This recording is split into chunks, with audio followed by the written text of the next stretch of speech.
diggante ñoom ñaar. non. et c'était évident. non xam nga Sonko d'abord balaa maa ñëw ci la personnalité de Sonko dafa am benn publication bu ma lire sànq bi may ñëw waa ji il s'appelle Papa Jérôme Le Sage muy wax ne moom toog na lu yàgg deful analyse ci situation politique du Sénégal. mais bi mu suivre démb la sortie de Sonko mu def ci benn analyse mais analyse bi daf ci am paragraphe boo xamante ni moo ma frappé mooy bi mu naan Sonko est immature politiquement il parle du PASTEF comme un bien personnel et non un collectif il manipule les militants contre Diomaye il a une estime excessive de lui-même seule sa personne à la présidence peut le rassasier son combat tant vanté comme l'idéal est en réalité un combat pour satisfaire sa faim celle d'être élu président de la République mu ne Sonko n'a de considération et de respect que pour lui-même en fait ça c'est la définition parfaite d'un psychopathe un psychopathe la définition dama lay lire définition d'un psychopathe pour ngeen xam ne Maham Diallo ne s'est pas trompé bi muy def li nga xamante ni moom mooy réquisitoire dañ ne la le terme psychopathe désigne une personne présentant un trouble de la personnalité antisociale sévère ce profil se caractérise principalement par une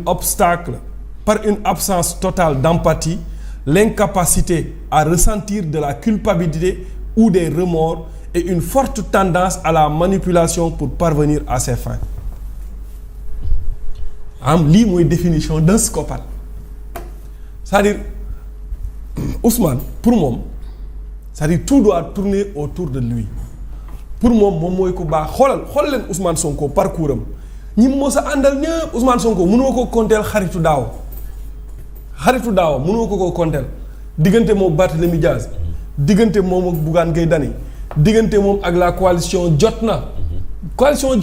bi 2019 la xamoo mooy ba ñu nekkee coalition jot na. ñoom Ndeye Sow Layla merci beaucoup. ñoom la woon ba mu génn naan leen gars yi dañuy comploter yooyu noonu diggante moom ak maanaam diggante actuellement moom ak Diomaye te lépp day tourner mooy li Bachir di wax lépp day tourner autour d'une personne mooy Macky Sall c'est-à-dire dafa mel ni Macky Sall daf ko troubler maintenant Sonko ci li mu nekk te bëgg ko mooy accéder à la magistrature suprême. donc ñàkk a respecter Sénégal ñàkk a wekk Sénégal moo tax mu naan muy wax ay combine quoi ci Sénégal yow Sénégalais yi 54% des Sénégalais choisir une personne yow nga ne ko da ngay pousse abal ma ci koo xamante ne constitution daf ko jox ne ko saawaay yow mën nga am 2 mandats mais yow doo fexe ngeen liggéey su ngeen àndee liggéey ba liggéey bi jaar yoon mais Sénégalais yi tànnaat leen. mais yow da nga war a pousse après man maa war a ñëw toog léegi ñi ànd ak Ousmane Sonko dañu war a comprendre une chose. si c'était un accord datant Momo c'est tout à fait légitime qu'il réclame sa part du gâteau ma ne si c'était un accord datant extrait bi ma seetaan comme waxante nee nañ am nañu protocole. oui signé ca Rebeuss. non mais xaaral loolu laay wax mais Sonko daf ne Diomaye tontu wu ko ci. waaw daf ne Diomaye tontu wu ko ci loolu. si vous vous rappelez am na un jour wax naa fi ne leen. Cheikh Tidiane Dièye ak beneen paa bi ñi demoon élection doon wax gouvernement de Habib Sy ñoom ak Guy Marius Sagna ñoom d'accordoon nañu pour un gouvernement de transition mais Diomaye n'a jamais donné son accord sur ça wax nañ ci mais lan moo doon position wu Diomaye ci loolu fii laa toog ma ne leen diggante Sonko ak Diomaye la ñu waxante ci kaso ba dinañ ko xam ñun lu tawut a xam ñaagul te Sonko moo ñu koy wax oui en fait comme Lantinoor Sonko même c'est-à-dire mënut a téye secret et loolu ça a été toujours comme ça pour lui laaj leen Baba Aïdara lan moo ko jotalee ak Sonko Baba Aïdara une partie du livre de Sonko Baba Aïdara moo ko bind pour ne pas dire tout le livre laaj leen ko lan moo ko booleeg Sonko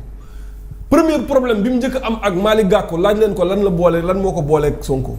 Barthélémy Diaz mii ñuy wax nii nañu laaj dëgg-dëgg lan mooy problème ak Sonko lan moom mu nekk problème am ak Sonko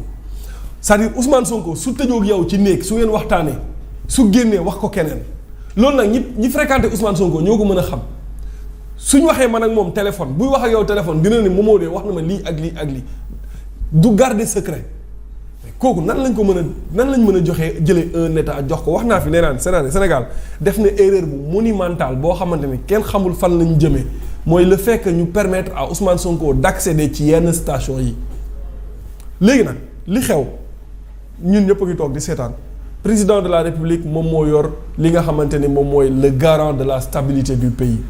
il doit pas permettre à une personne muy nekk ci dëkk bi di def lu ko neex pour déstabiliser ce pays là juste pour accéder à la magistrature suprême gis nga Sonko li muy def nii yëpp bu ci noppee te amul li mu bëgg il va déstabiliser le pays pour être président de la République moom pour nekk président jaral na ko remuer ciel et terre jaral na ko def lu nga xamante ni ñu bari sañuñu koo def pour accéder à la magistrature suprême mais à quelle fin en fait. Pourquoi Sonko veut coûte que coûte être président de la République loolu la nit ñi war a poser la question. Mais d'aucuns pensent tout de même que les raisons de leur séparation ou du clash ne sont pas encore dévoilées parce que nag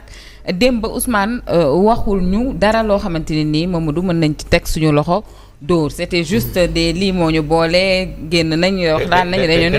on pense réellement que la source wala la racine du mal moom il faudrait la chercher peut-être ailleurs lu dul ci ay coowal yaa ma ne woon ma ne la président Diomaye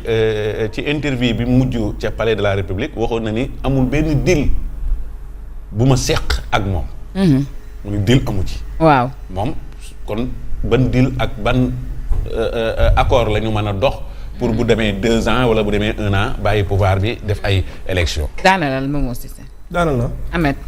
rapidement rek peut-être une analyse certainement profonde du wala de la sortie d'Ousmane Sonko hier est-ce que jaroon na ko sax d'ailleurs parce que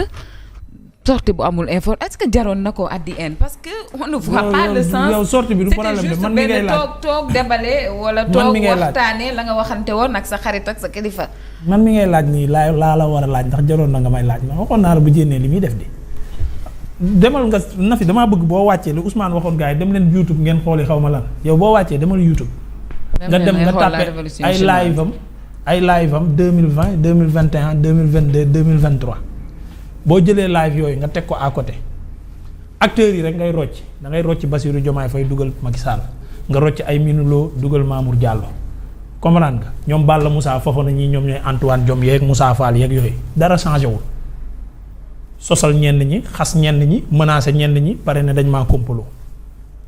fukki at ak nangam ci lii la ñu Ousmane Sonko di waxtaaneel ñu ne daa am xam-xam mën nañ koo jox réew demal nga arrière nga seetaan de tout le temps mu ngi xas ñii mu ngi dàggasanteeg ñii mu ngi xuloog ñii bu paree terminé ko ñu ngi may kompaloo ci lii la ne musu ci jóg mais ba tey lenn rek laa koy joxee raison discours bi changé wul acteurs yi changé. waaw waxul ak ñun xam nga nag wax dëgg sama grand ba la ma waxoon fii laa ko nangu démb laa koy déglu ba si yàgg ma ne sama grand ba waxoon dafa maa fekk may seetaan Ousmane Sonko mu ne ma neexul ba neexul may booy da nga mën a tooñ mais kii waxul ak yow ay nitam lay waxal maandul ci ay waxam yooyu ay dugg ci ay waxam waxul ak yow ñi koy gëm ñooñu lay waxal te moom neen ci la bokk sama genre gi nga xam ne gëm nañ ko lu mu wax dëgg la ci ñun même bu wax gi dofee dëgg la ci ñun mais ñun lay waxal yow maandu ci yow mi am xel waxul ak yow doo ci maandu dimbali na yaa bëggul noppalu rek waaye dimbali na mais démb dama koy déglu ba si yàgg c'est-à-dire contradiction sur contradiction reniement sur reniement c'est-à-dire bu ma ci gën a yéem mooy en l'espace de moins de 15 jours